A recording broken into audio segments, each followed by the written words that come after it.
ఆలి భాను ప్రకాష్ గారు. నమస్కారం అధ్యక్ష. 2019-24 మధ్యలో పుత్తూరు మున్సిపాలిటీలో ఆద్యం అవినీతిమయంగా జరిగింది అధ్యక్ష. అప్పుడు పాలకులు తీసుకోకుండా అన్నిట్లో కూడా లాభం లేనిది ఏ పని చేయకూడదు, దోచుకుందామని ఒక కార్యాచరణ చేసుకొని ప్రతి దాంట్లో కూడా దోపిడీ చేశారు.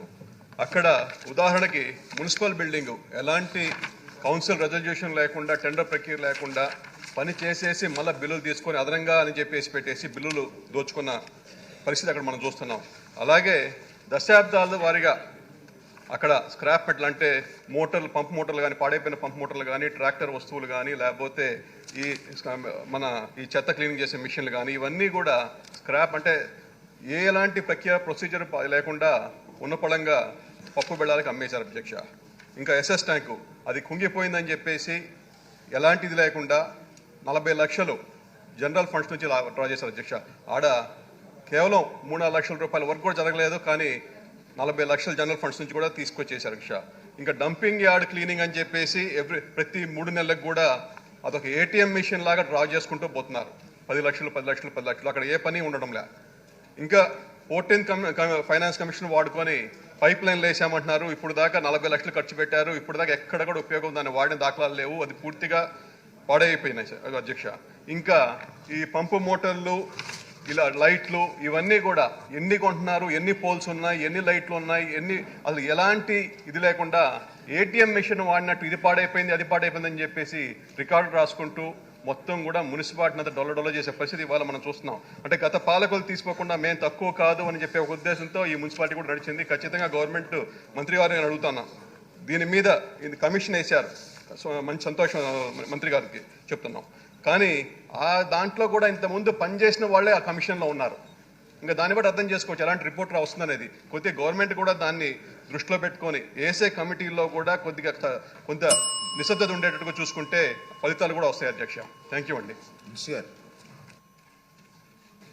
అధ్యక్ష, సభ్యులు చెప్పినట్టుగా ఈ యొక్క మున్సిపాలిటీలో ఎస్ఎస్ ట్యాంక్ రిపేర్స్ కని 50 లక్షలు కౌన్సిల్లో అప్రూవ్ చేసుకున్నారు అధ్యక్ష.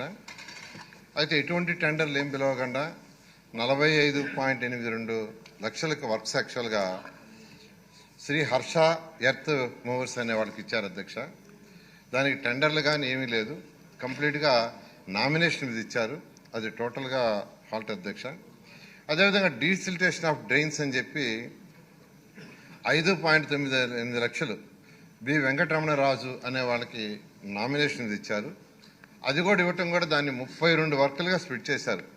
5,98,000ని 32 వర్కులుగా స్ప్లిట్ చేసి ఇచ్చారు. పేమెంట్ మళ్ళీ ఒకే రోజు పే చేశారు అధ్యక్ష. అదేవిధంగా స్వచ్ఛ భారత్లో పెయింటింగ్ వర్క్స్కి ఒక 2.8 లక్షలు ఇదే విధంగా 15 వర్కులుగా స్ప్లిట్ చేసి ఇచ్చారు అధ్యక్ష. 15 వర్కులుగా. అదేవిధంగా స్క్రాప్ వారు చెప్పినట్టుగా పంచాయతీ పెట్టినప్పటి నుంచి ఇంతవరకు ఎప్పుడు స్క్రాప్ అమ్మలా, ఫస్ట్ టైం అమ్మారు. అది 3.8 లక్షలకి అమ్మారు. దాన్ని సపరేట్ చేయటం కానీ, డీవియేషన్ చేయటం కానీ ఏమీ చేయలేదు అధ్యక్ష. జనరల్గా ఏంటంటే దీంట్లో యాక్చువల్గా మేము ఆర్డీఎంఏ వేస్తే వారు ఐడెంటిఫై చేసిన దాంట్లో ఏంటంటే ప్రిపరేషన్ ఆఫ్ ఎస్టిమేషన్ ప్రొసీజర్ లేదు, టెక్నికల్ శాంక్షన్ లేదు, టెండర్ ఈ ప్రొక్యూర్మెంట్ ఎటువంటిది లేదు, వర్క్ ఆర్డర్స్ ఇష్యూ చేయలేదు, ఎంబుక్ రికార్డ్ చేయలేదు, థర్డ్ పార్టీ క్వాలిటీ కంట్రోల్ లేదు. ఇవన్నీ యాక్చువల్గా ఆర్డీఎంఏని పంపిస్తే యాక్చువల్గా ఆర్డీఎంఏని ఆయన యాక్చువల్గా ప్రిలిమినరీగా రిపోర్ట్ ఇచ్చా.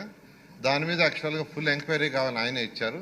త్వరలో ఎంక్వైరీ చేసి చేస్తాం అధ్యక్ష. దాంతో మున్సిపల్ బిల్డింగ్ విషయం, డంప్ యార్డ్ విషయం, 14th ఫైనాన్స్ కమిషన్లో పైప్ లైను, లైట్స్ విషయం కూడా సభ్యులు చెప్పారు. దాని మీద కూడా ఎంక్వైరీ చేస్తాం అధ్యక్ష. వారు అడిగింది ఏంటంటే ఆ కమిటీలో కొంచెం చేంజ్ చేయమన్నారండి. అవును అధ్యక్ష. దాంట్లో ఇన్వాల్వ్ అయిన కమిటీలు ఉన్నారని వాళ్ళు లేకుండా చూస్తాం అధ్యక్ష. ఓకే.